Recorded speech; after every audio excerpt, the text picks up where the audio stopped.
new car or something, but I was interested in that. So that's how it was just, happens to be there. I was aware of that. That was what it is. And I wanted to learn. So I think that probably subconsciously, without knowing it, started this creative component of me just wanting to learn more. So before I even got the money, I was, this cool kid, I thought, in small little hick town in Kentucky with buying a Wall Street Journal at the pharmacy, or, Investor Business Daily, getting online, looking at message boards. So I'd very self-taught, which is why I lost my money in 4 days. And, the market was just killing it, which is why, turns out I'm not an oracle. And that's why I made a few $1 million by just chance. I think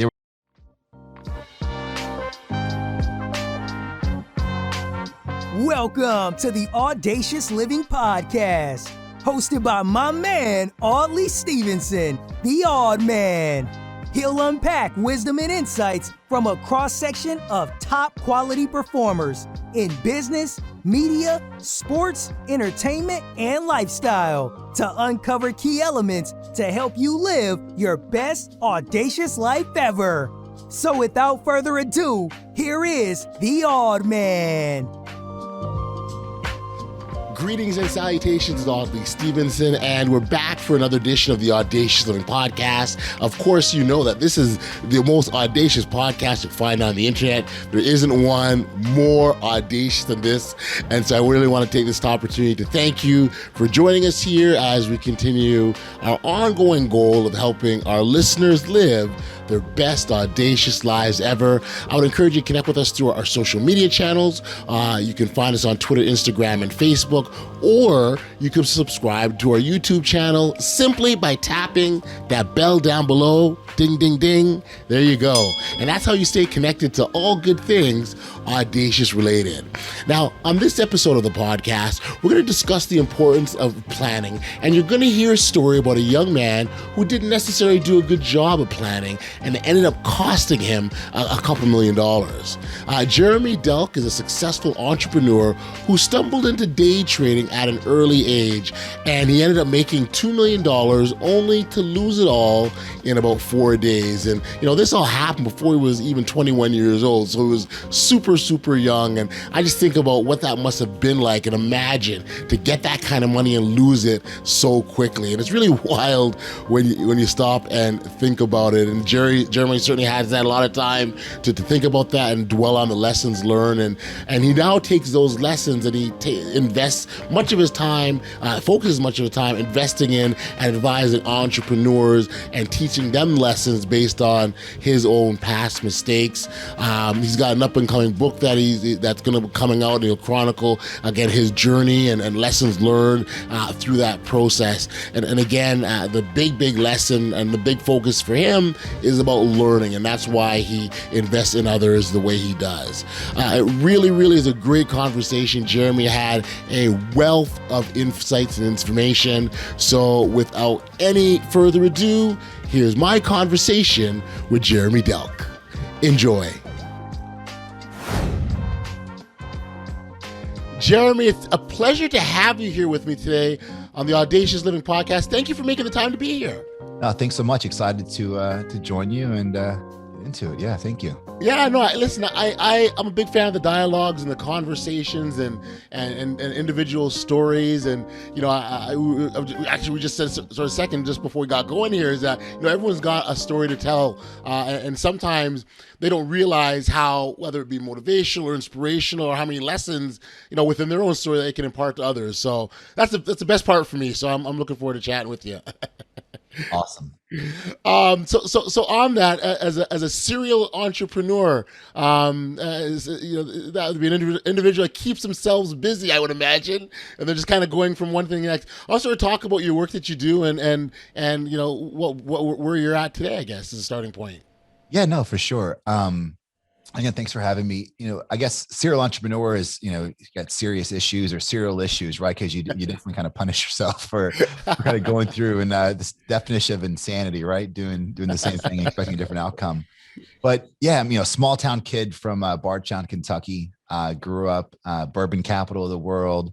Went to school in Rhode Island, and have had a pretty successful career. After college, I started day trading really early in college, and learned some really cool lessons. I was able to, day trade up to a couple $1 million portfolio and then go bust in 4 days, all before I was 21. So that was a learning curve. And then, Yes. went and got a real job and a career in finance, actually with Fidelity in Boston, New York. And then something happened. I was stable again. I got my footing and was making good money and, comfortable, more than comfortable. I was living a great life in Manhattan, a young single guy. Right. I just looked around me and I saw my peers who were 20, 30 years my senior, and they were doing the same thing that I was doing.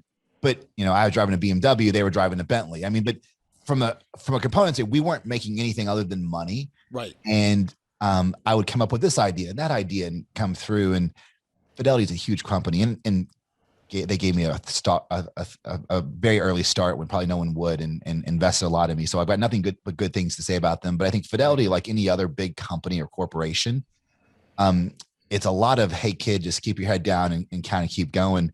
And for me, I don't know that I even knew it, but I was always this creative, like, hey, wanted to learn, inquisitive, and kind of really keep going and doing more.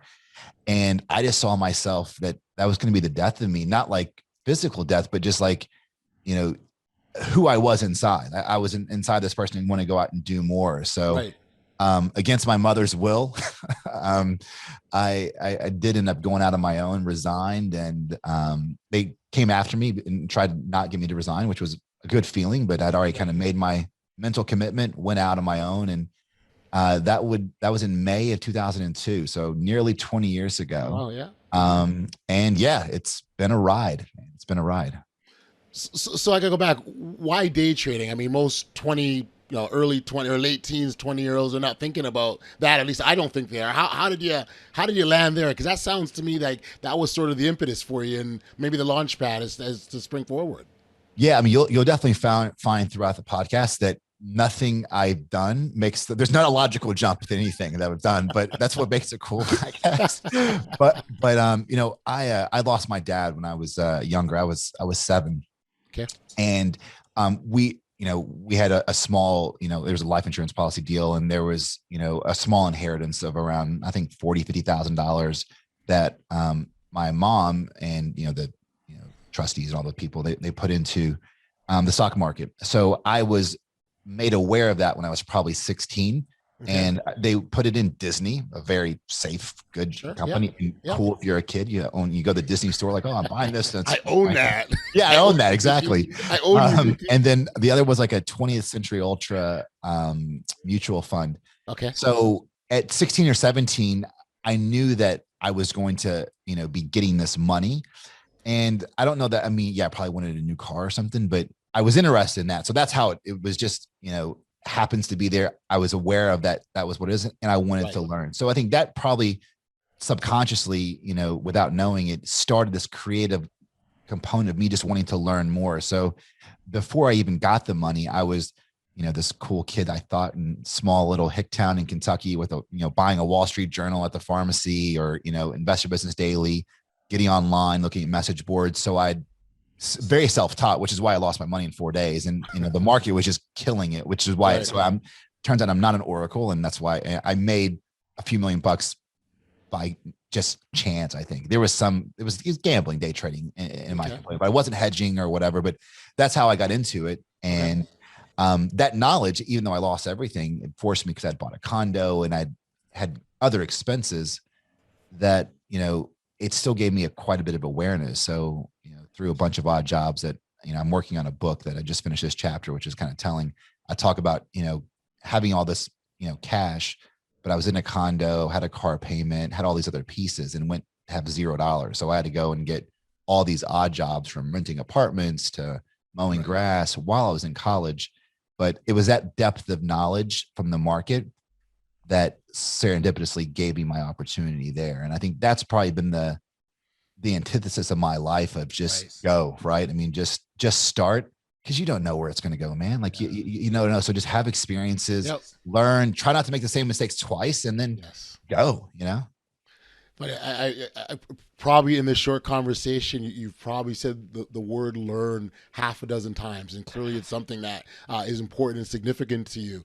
It would, in my view, my perspective, a big part of learning is kind of looking inwards a little bit too, and sort of figuring out yourself a little bit, and and the situation as well. I wonder if you sort of talk about, what I guess the significance of learning. Let's start there because it's clear that you've learned a few things along the way. Yeah, for sure. I mean, that was obviously when you're in it, sometimes I think that's hard, right? Right. It's hard to learn when you're in the situation. So sometimes you have to take an inventory and go back to see what was God or life or the universe trying to tell me in this deal, right? So when I lost everything, it was fucking horrible, man. Right? Like, dude, what am I going to do? I've got no money. I didn't come from much, right? So it's not like my mom, world to me, would do anything to give me the shirt off her back, but Right. there was no safety net, right? So she couldn't help me. So I had to kind of, figure it out. So when I was in that, the world was over as I knew it. Retrospectively now, and a few years later after that, when I got stable, it was probably the best lesson I've ever learned is that you're never invincible, right? No matter how good things are going, there's always, something on the other side of the corner that could happen. It may not, but just be aware that you have to have some sort of self-inventory that you're not invincible. I've also learned that, positively, the bad, really shitty times also aren't forever, right? So there's that balance. And I think me going broke then, dude, I was a 20-year-old kid, 20-year-old kid, almost 21. What was the really end game, right? Worst case, I had to go leave Rhode Island and go back home with my mom with my tail between my legs. That was the worst case. Right. That happened to me now, and I didn't learn that lesson earlier in life. What about my kids' school, the tuition, the house? So you've got more responsibilities now. So I really think I got served that lesson for a definite reason early on. Gotcha. It totally makes sense. Losing that kind of money in that short time, I mean, look, I can't imagine. Like, I can't. I've never had that opportunity, thankfully, to lose that kind of money in that short window of time. Describe that feeling. What's that like in that moment where you suddenly realize that you had something, a vast resource of it, and all of a sudden it's gone? So it's funny. And there's so much to cover, but I don't want to jump completely ahead, but I don't know. So I learned the lesson of not being invincible. Yeah. But I don't know if I ever learned the lesson of, I guess so let me back up. So the spoiler is I walked away from almost a $500 million deal about 2 years ago. Okay. Why? Right. That's the question, right? Yeah. I'm like, why did you do that? Like, right. And obviously maybe it's just therapy. I tell myself that it was still the right move, but because then that whole, the value, the business, a whole bunch of, legal things happened after that. It was a bit of a disaster. It was a complete disaster. And the value went from, $500 million to probably, $7-8 million. Mm-hmm. So my logic there was opportunity and experience. And I know it's tough, but I've been very blessed and fortunate enough to have stability, right? I had the house, I had the things, right, and I had other income going through. Mm-hmm. So I looked at it like first, like just blown away that there was someone that was really going to potentially pay me that. But then there's this little thing that goes on in the entrepreneur's business of like, hey, if they're willing to do that, what will it be worth in a year, right? And that was really my logic. So the way I kind of come to grips with it, and I think I was speaking at a business school at University of Kentucky a year or two ago, mm-hmm. and everyone says, "Would you do it over again?" And I think I would. I know I would, right? Because my thought is like, very few people get that at bat, right? I had, if I would have kept on the trajectory and the world and the universe stayed in the same trajectory that it was, I had a real opportunity to be in super rare air to maybe be, that billionaire thing. To me, that event would have,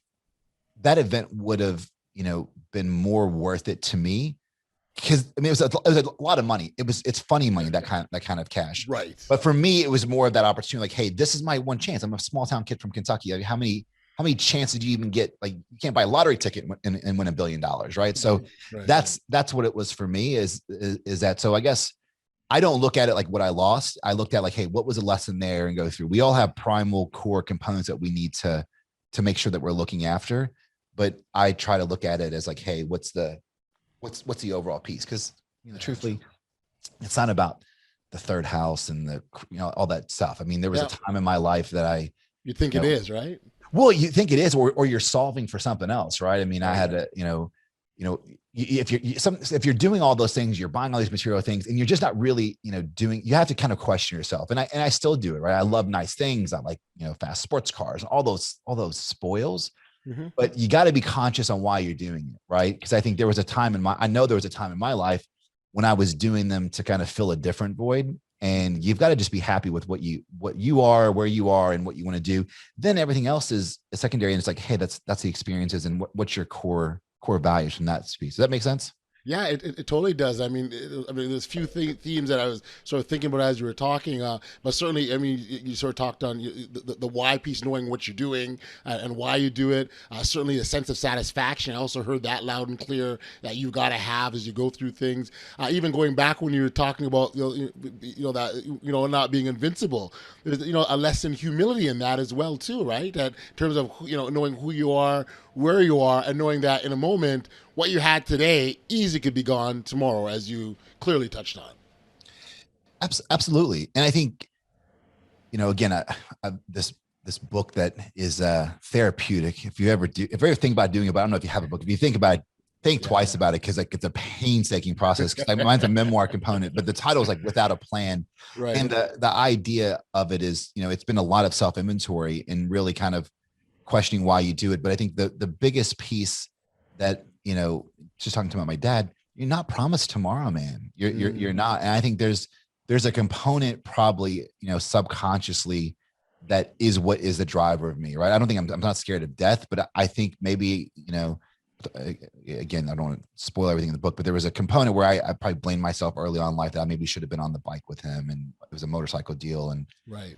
But so like, am I already on borrowed time? So maybe that's that motivation piece. And that's why I'm so into embracing, experiences, opportunities, and just trying it, because you never know. The title of the book's Without a Plan, because, people have paralysis over analysis. And that's whether you're an entrepreneur, you're an athlete, you're a stay-at-home mom. Like, hey, what do I do? Is it kindergarten or Montessori for my daughter? Like, it's all those things. Right.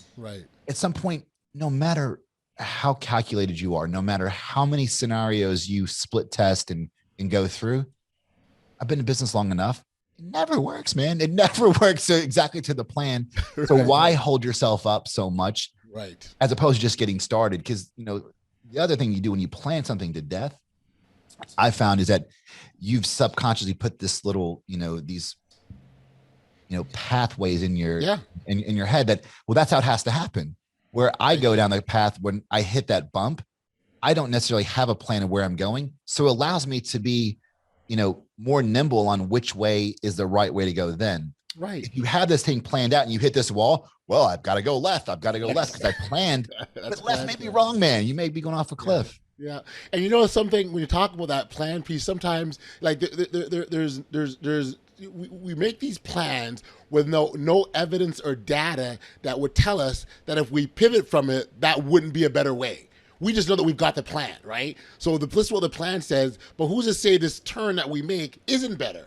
But because we're sticking to the plan, we don't know, right? No, exactly. I mean, I'm a big believer that, not knowing what you don't know is a huge benefit, right? I've been successful, my businesses and investment have been in real estate development, building materials, animal health and biologicals, stem cell sciences, human health, none of those industries have anything to do with the other, digital media and marketing. But what they do have is their business, right? Maybe it's B2C, it's B2B, but at some point, no matter what the value, the service, the widget, the thing is that's being sold or commerce and traded for, right? There's a person behind those other pieces, right? And that's where I've go through, and I think where, and it always hasn't worked out, right? But I take the components on there where I don't necessarily, if I'm going to go into this industry, I'd rather not know how everyone's done it for 20 years, because that's your opportunity to come in, Right. be naive enough, and then just do it a different way, because you don't know any better. And that's when magic can happen. You also fall on your ass and lose everything too. So I've done both of them, but that's where magic can actually happen. But yeah. Yeah, no, fair, and you're right. It absolutely, that's a great place for magic to happen, and certainly that naivety that you go into things, there's value in that, right? Because you're not tainted, you're not, affected by what's happened in the past or anything of that nature. But at the same time, you don't necessarily have the benefit of those lessons from the past either. So I can see both sides of it. You were talking about the plan, so. The plan, was it to be an entrepreneur and be where you are now? What was your plan at the tender age of 21? Well, I mean, I think that's I can say true to form that it's definitely my book, because I had one. I didn't have one, right? I knew that I wanted something more. I think that was it. I knew that I wanted to, get out of the small town, because it was a great upbringing. It was a phenomenal upbringing, but it was small town USA, and which was super safe and fun, and your friend, and like, it was a great upbringing. But I definitely matured early, I think, and I listened to Sinatra. New York, you can make it here, you can make it anywhere, and I always had that affinity for the bigger city. Yep. I always saw myself in New York. No clue of how I'd ever get there, right? I mean, I didn't. It wasn't like I was in high school thinking I'm going to be an institutional equity trader on Wall Street. Never was that a plan. But it's where that universe and my path and experiences just kind of took me. Yeah. I think that's really it. It's just, I've went through with some conscious components, right? I mean, it's not just going through life aimlessly and going through, but it's like, hey, doing a self-inventory. What am I doing? What do I love? What am I passionate about? What am I interested in? And then going from there. Yeah, I mean, it totally makes sense to do that inventory and identify those passions and figure out what makes you tick and what inspires you, what motivates you, all those sorts of things. You have a passion for disrupting industries. Explain that and what that means and what that means to you specifically. Yeah, I mean, I think, if you look at the businesses I've started and then since exited, across different industries, the reason I usually exit is because it's not fun anymore, and not fun like, it could be, I don't know, I could have been a professional athlete and I'm sure it would have been fun playing sport, but I guess when I'm looking at fun, it's not solving for that, the new, exciting, energetic, like the energetic component of like what's next and what's new, right? So whether it's a building materials business that we took from not knowing anything about windows and doors to, in a short year, becoming a retail, to a distributor, to a manufacturer, to getting spec'd in, to doing, houses like Calvin Klein and Carl Icahn, and, tens of $1 million a year in revenue. At the end of that cycle, I'd found my next opportunity, which was animal health, which I can talk about in a second. No synergies, but that opportunity came at the time where I was just kind of checked out of the building materials industry, because I did it all, right? I'd hit every layer. I didn't know when I got into building materials with my partner that there was anything about private label manufacturing in Europe and specs and art. I had no idea what it was. But once I was in the business and I saw the industry, I saw where I could kind of take it through. It's like, you're an athlete, or you want to climb, you have, that's your goal, and you want to be able to maximize and get there. After that, you don't stop climbing, right? You find a different mountain, or you find a different challenge, and you go through. So for me, that's been the piece. And that's the fun part of it, is disrupting and applying the experience I've had and have, through life and business, and applying it to other things that are interesting to me at the time, even when I'm scared, like the animal health piece. Mm-hmm. And I can go on monologues forever. So just tell me to shut up. Where you're good. But the animal health piece, like as an example, I remember, sitting in my house in Bardstown, Kentucky, and this doctor from Australia was trying to explain to me what now is very simple, but it was taking whole blood, spinning around. It was platelet-rich plasma, which led into stem cells. I mean, I'm a sales guy, I think, right? I think I can sell anything. I'm passionate. I'm interested. But I was just like, yeah, that's cool. But like, I'm good. But I have zero, I don't say interest. I've got interest in animals and I love animals, Sure. but I don't have any other medical, no history at all with that. And, that was a 6 or 7 year ride that we took the company, ended up taking the company public. We took it private.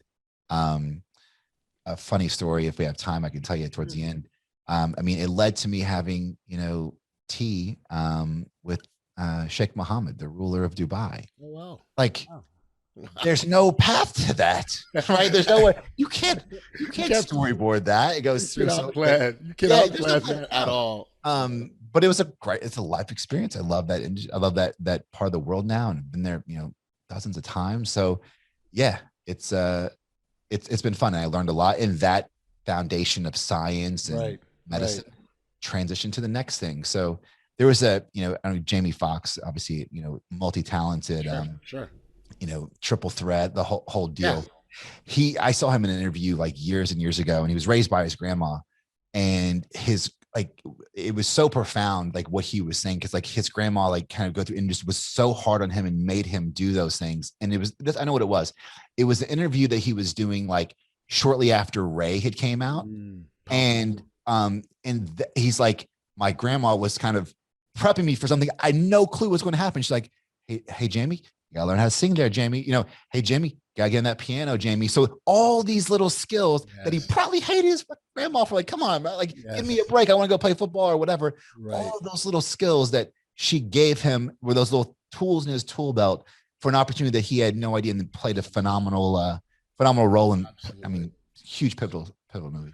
I oftentimes analogy use, life doesn't, make sense going forward. When you stop and look back, you can connect all the dots, and you can literally see. It's so clear, isn't it? Why everything had to happen the way it did, or you wouldn't be where you are in this exact moment. And I think of that, and that's part of the reason why, Jeremy, I think it's so important that we're open to whatever life presents.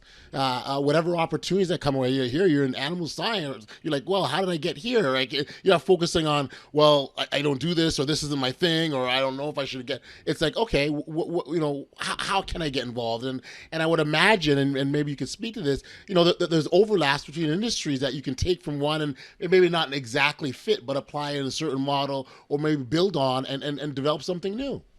Yeah, absolutely. And I think, look, I was still scared, right? I think, someone's lying to like, well, I'm going to get in this industry and I will kill it. I'll be successful. Dude, I had no clue what I was doing, man.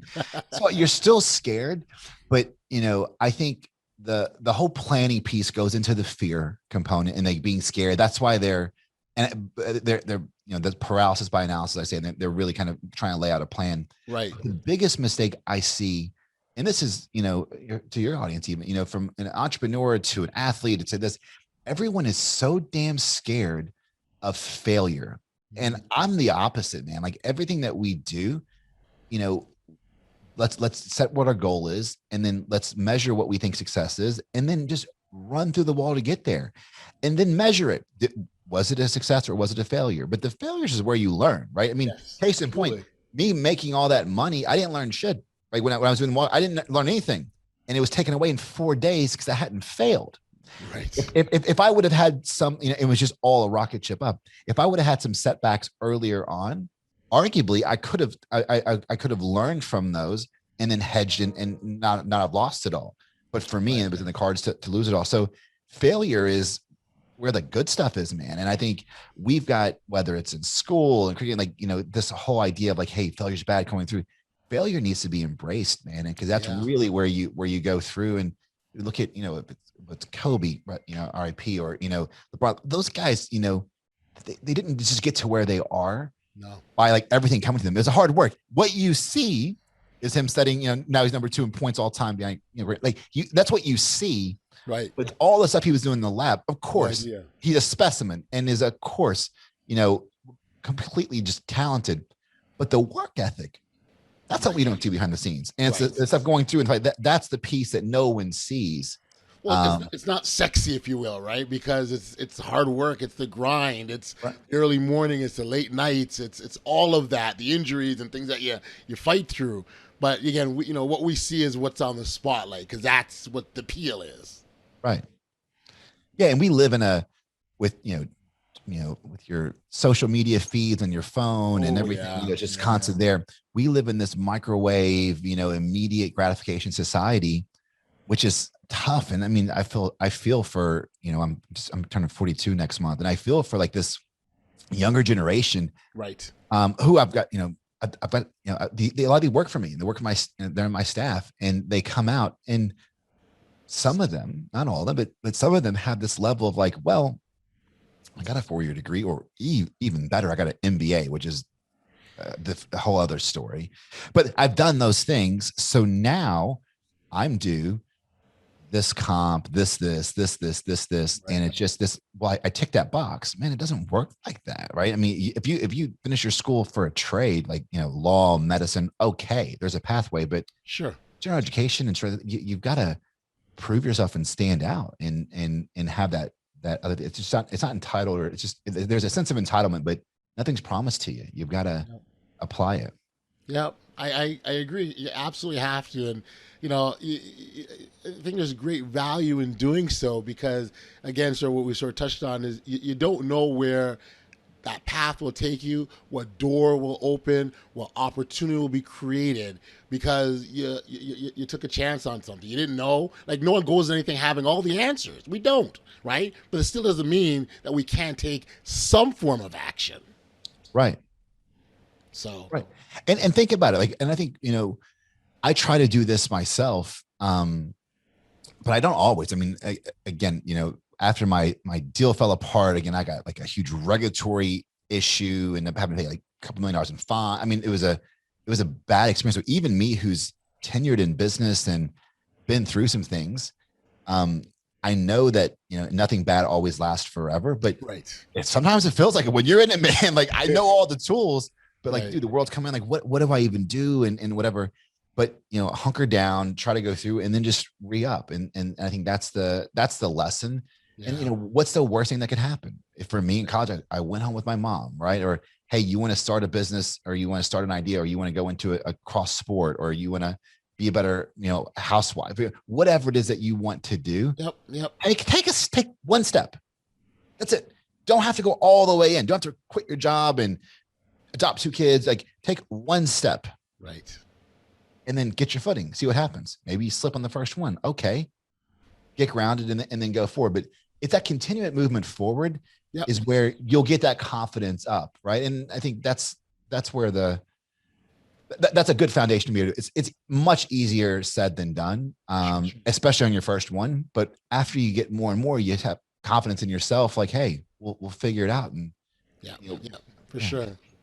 A part of your story, and I know you sort of alluded to sort of tough times. I know part of your story there, there's involvement with the FBI to some degree. We wanted to sort of talk about that. I'm assuming that's what you're alluding to when you talked about these tough times. Because I imagine that wasn't an easy period. No, far from easy. Yeah, man. I mean, so this was a business that we had. This was the pharmacy business that we had. We were doing what's integrative health and wellness. Yep. And, so compounding pharmacy, if you were allergic to sugar, for instance, and you need a cough syrup, the doctor could call in prescription, and they would change the sugar for, stevia or something. And then you make that.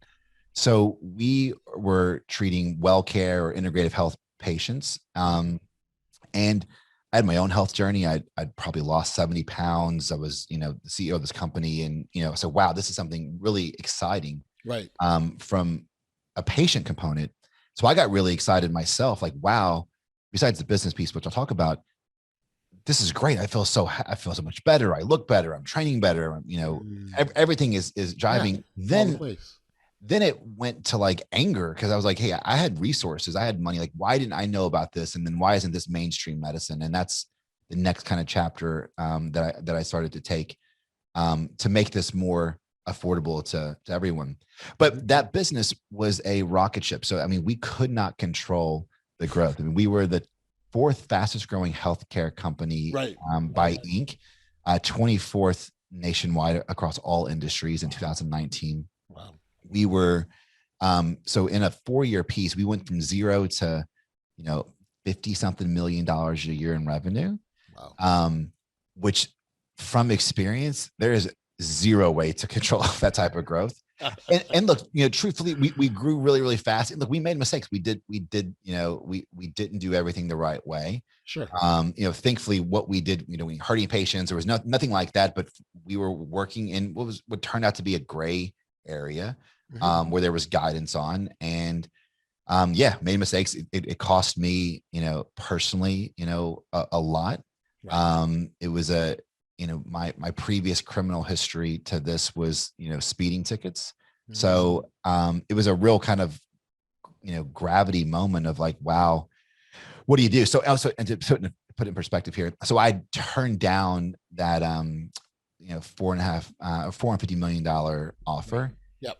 This FBI raid that apparently was like a 18-month investigation happened like 5 days later. So like, it was like, boom, here you go. Like turn that down, door number 1, door number 2. Right. So it went into this component of like, wow. And first thing is you want to kind of crawl up in a ball, and I'm pretty, brazen and cocky and all these things. And, we had great legal representation, and, we came, we were never indicted for things, but we came to government. And I think that was probably in the cards, and we went to the government and worked out a resolution that everyone was okay with. And, when I was having conversations with colleagues, like, I can't believe you're doing that. I can't believe they're like, dude, I don't care how tough you are, right? Oh, I'm going to beat this guy. When you have the US government as the adversary, don't walk away. Like you don't like, so it's right. Yes or no, sir. And it was probably the biggest lesson of humility and like, hey, and I ended up getting out of healthcare completely just because, hey, it's a different path, and the pharmacy is still in business and they're still going and still helping people, and it's still an industry. But yeah, that's a great lesson of, hey, listen, yeah, one time you're shopping for jets and you've just got, cash on cash on cash. And then the next moment you're, pleading to charges and, whatever. So to say it was a low point, it's that's an understatement for sure. But, I'm still here, and we've come out, and you go, that's next chapter. And I think that was part of the big reason for the book is to be able to kind of tell my story of, and hopefully it helps resonate with someone else that, that was a pretty bad low, man. Right. And I didn't think there was another outside of it. And, there is an opportunity that's always waiting for you, and it will pass. And so those words, it will pass. Growing up, my mom always said that too. This too shall pass. I heard it all the time, and while I believe that, in that moment, it's still tough. It's difficult to get enthused about the potential on the other side of this bad stuff. But there is reason to, because if you get through that, or when you get through that, you walk with lessons and understandings and perspectives that not only put you in a better place, but you can now use those experiences to help others. And I know a lot of what you work now is you're also, what you can extend to others. And I think helping others is a big part of this, right? Yeah, absolutely. I mean, for me, so I sold that pharmacy place. So on the mission to try to make this mainstream for everyone, for the masses. Yep. What we saw is that the service was primarily to the wealthy. It was like this concierge medicine. So, every A-list celebrity you've ever heard of was a patient of ours or was a consumer of through their physicians. But that's cool. But like, sure. I was interested from the people in my town, right? Like, how can we make this more and more mainstream? So one of the things that we invested in was a telemedicine business that's still there. And I've since sold that out, but it's still there and it's going through, and they're on that mission to make it more and more mainstream. Yeah. But for me, it was like, I just think rightly or wrongly, I'm not going to, I'm not necessarily welcome. I don't think anymore in healthcare. I think and maybe it's just self-preservation. It just scared the shit out of me. Money is not that important. I can make money. Not okay. I can make money elsewhere. I just wanted to get out of that space. Sure. And then go through and say, because there's one thing to, talk this message. And, I'm a big believer, I try to look at things in like life. Like, okay, I got this piece of paper here and this is what it says. Oh, it's good news or bad news, whatever. I don't think this is anything other than an event. What happens is how you react to it and what emotions you apply to it, good or bad, right? I think that is what the triggering component is to things. So I used to be very good. Like, oh, I get, this, inventory shortage is bad, or there's a lawsuit, or there's an employee that quits or leaves, or someone hires, or you get a big offer. All of these things that come to you, I try to be as stoic as possible, and even like humor, like, that's interesting. Let's see how this will work out. And that attitude has really helped me stay really clear and calm. And I've done that for a number of years. Throw all this stuff at you, and I know all these things, and they've worked for me for years. Right. I don't care. You just can't get out of your head. Even though, I mean, my fiance and I were on holiday right when all this was going on, and I'm just like, the world's ending, the world's ending, the world's ending. Nothing's going to work. And she just like yells at me like, okay, what do you want to do? Do you just want to be miserable and like say it's all sucking, or do you want to just change your mindset? Right. And I needed that from a guy that talks positive mindset and talks, that piece. I needed that check-in. So no matter how good you are in this mastery level of it, you're gonna drift off, and you need to have that discipline to be able to kind of pull yourself back on and go through. So I felt like that was a component. Believe I didn't want to write this book to tell the story, because I retrospectively wish this never happened to me, but it did. Own it, and then now go through and hopefully no one ever has to deal what I went through. But maybe they can relate to like, hey, well, that guy did that, and it was bad, and it's cost him a lot personally in his life and his business and everything, but he's still there, right? And he's still trying to make a positive impact and a positive difference. That new event that happened to you, you lost your job or you didn't get the promotion, it's okay to feel feelings, but don't let them own you or control you. You got to be able to take that and then go through, or even use it on the other hand, use as motivation. Like, okay, cool, I'm going to cry here for my desk, or I'm going to do something about it. I'm going to go change. I'm going to go start my own business, or I'm going to go, I didn't like that coach, but I'm going to work harder to prove that coach wrong, or, whatever it is. Yep. I am a big fan of just the idea of embracing those feelings. Allow yourself to feel it, because, we're not robots, right, Jeremy? We're going to go through emotions. We're going to go through the ups and downs, but it's where do we choose to stay? Do we want to reside in the down times and stay there? Because I will guarantee we'll never get out of anything if that's where we choose to stay. Or we accept it and then find our ways to slowly pull out of it. And I think the quicker we can pull out of it, and the quicker we can recover. And I think that's the difference between the highly successful people and everyone else is they'll own those periods of downtimes, but they just come out of them a lot quicker. Yeah, absolutely. I mean, you can either define your emotions or they will define you. I think that's it. Those are it's a binary outcome. And if you can, again, my secrets or whatever I do, I don't know if they're secrets, but my style has been forward motion, right? Forward motion, positive thinking, embracing the failure, because it's going to come. You will fail at whatever you're doing. I don't care. LeBron James fails. Like you are going to fail. Right. How you react to that, if it disheartens you and you get defeated and stop, or you embrace it and get better and learn from it, that's the other piece. And do life's worth living, man. Just take it in, enjoy it. And it's experience. It's a lesson. Like we just said, like, losing money, you're going through all these different pieces, maybe hard to learn then, but just take that inventory, look back and go through, and look at your kids. Your kids see that, right? On much micro scales, they run through and jump off something and get hurt. They won't jump off again. They learn, right? So these are the things that you got to do. We're teaching my 8-year-old, a few years back on riding. He's like, oh, I'm scared of, he didn't say it, but I knew he was scared of falling. I'm like, hey buddy, are you worried that you're going to crash? He's like, yeah, Dad. I'm like, you are. Now let's go. Like you're going to crash. Yes, right? You're going to skin your knee. You're going back in the day, they didn't have these cool bike guards. I used to get my shoestring caught in mine and boom. I don't know if you have that experience. That shit sucked, man. But you know what? And we just came back from Disney World or something, and he finally got the courage up to ride roller coasters, and he's a junkie now. The year before, he wasn't into them. Like, remember how you were scared? What if you let that fear never let you get in that roller coaster? Now he's riding stuff that, my fiance won't ride. Like, it's like nuts. Like, why would they do that? And now that's a lesson for him. Like, okay, let me just try it. Oh, I will get hurt, but it's only for a little bit. And then that little bit of pain doesn't take the enjoyment of lifetime of riding a bike. Right. Yeah. You're absolutely right. A story I've told this story oftentimes on this podcast. The dismay of my 16-year-old son, because when he was 7 or 8 years old, I remember taking him to this little basketball training program, and they had this one exercise where they lined up all the kids and they got to shoot a free throw. and he shot the free throw and missed. And I remember running to my leg crying, and he buried his head in my leg. Oh, I'm not doing this no more. I'm not playing no more. I missed. And I'm like, just go again. And I often, and now, he plays all the time, and he's a really good player. And I oftentimes remind him, what if you quit? What if I let you quit because you missed a free throw? Where would you be now? So he's going to say, Dad, you told that story again. I'm like, yeah, I did. That's great though, right? I mean, you helped him, and because he can't see it. That's why he said, hey, I don't like that feeling. And it's natural. It's natural to not like that. That's the inert component, but it's pushing through that. But yeah, because what would he be if he would never pick up a ball again? What would that be? Exactly. I love it. I know you touched on the book. It's still in the process. You're still is that something that's happening? And sort of, it's not necessarily an entrepreneurial book. It sounds like a bunch of things that are happening in there in terms of life lessons, business lessons, entrepreneurship.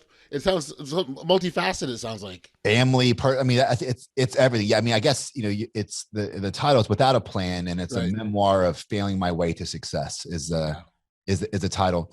But no, I mean, I touch on everything because it's all intertwined, right? Yeah, there's a bunch of business stories in there, sure, but there's also stories in there, about family and going through and like retrospectively looking back at it, right? And like. I think, I use this stat all the time. I think you're not promised anything, but on average, you've got like 14 to 15 summers with your kids. And I've got an 8-year-old and a 3-year-old.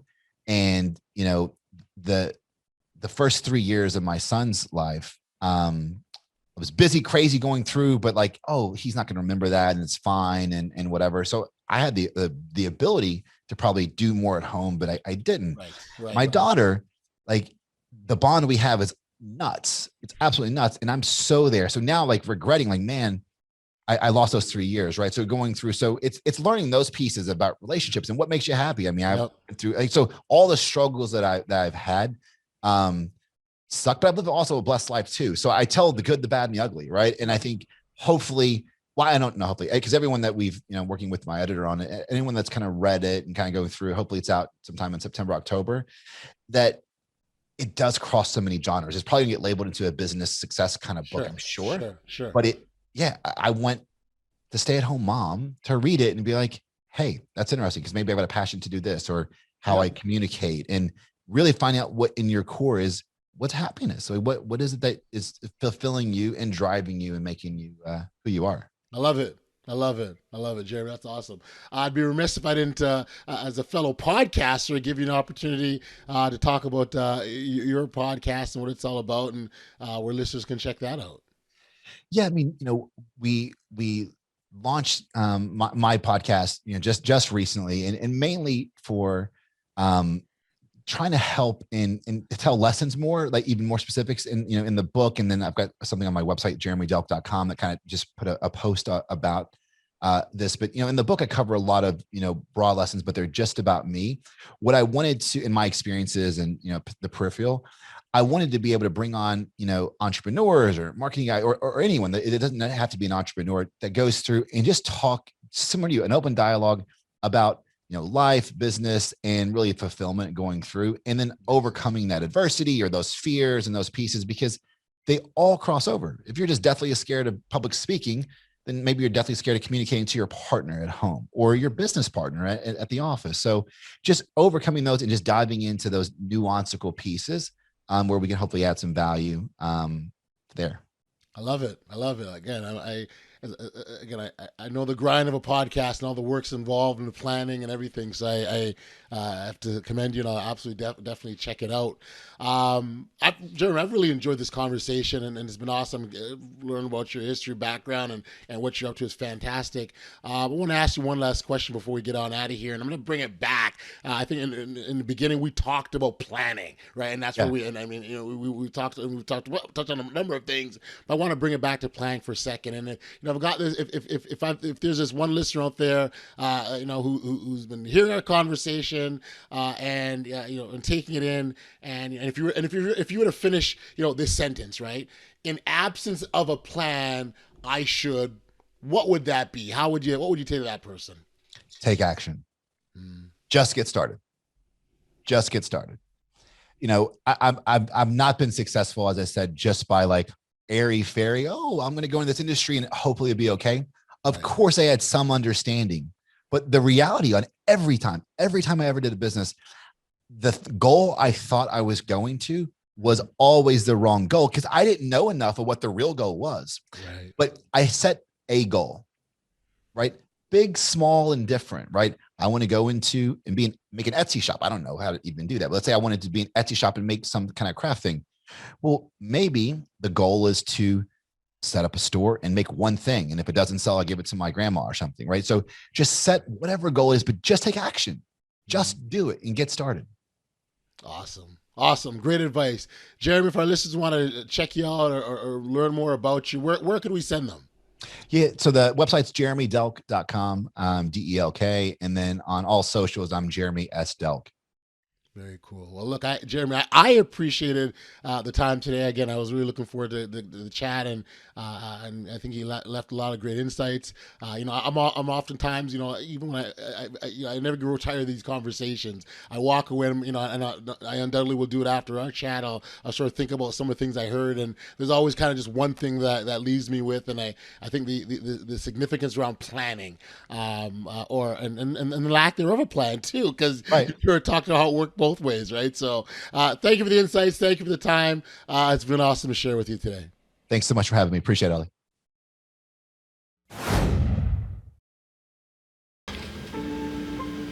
Back we are here on the podcast. And first off, got to give a big shout out to speaker, author, and podcaster, Jeremy Delk. I really appreciate you for being here and sharing your story, and in the process, passing along some valuable lessons that, we all can take from, when his book comes out.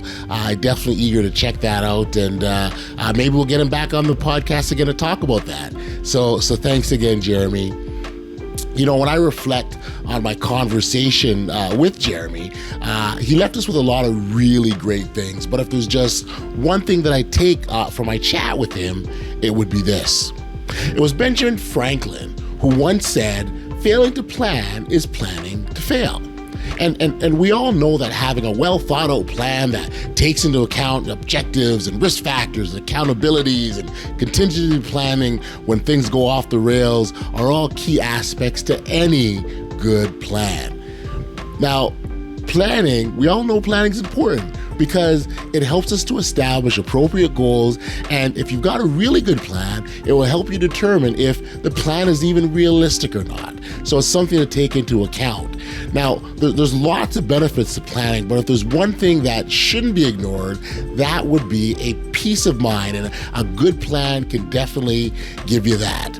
It strips away a lot of the uncertainty from the future and really boosts our confidence and leaving us, and in the process, leaving us with a peace of mind. And so it's really, really important. I can't stress the significance of planning, but the piece that's also important is sometimes we don't have a plan in place. And in the absence of a plan, we still need to take action. And things may or may not work the exact way that we'd like them to, but do keep in mind that there's a lesson to be learned, even when a plan or lack of plan exists. So don't let that not hold you back, but also try as best as you possibly can to put that plan in place. Hey, listen, if you haven't registered for email notifications of the podcast, please know that you can do so simply by heading over to bestaudaciouslife.com. All you've got to do is enter in your email address, and you'll be immediately alerted every time we've got brand new content that comes out.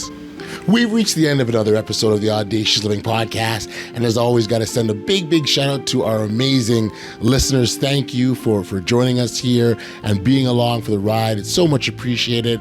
Love your support. That's been awesome as well, and really it's been encouraging as we continue this audacious journey. So I appreciate your tremendous support. Until next time, stay safe, be kind, show love to one another, and be audacious. You've been listening to the Audacious Living Podcast, hosted by Audley Stevenson. If you enjoyed what you heard, be sure to like, subscribe, and share. Until next time, be audacious.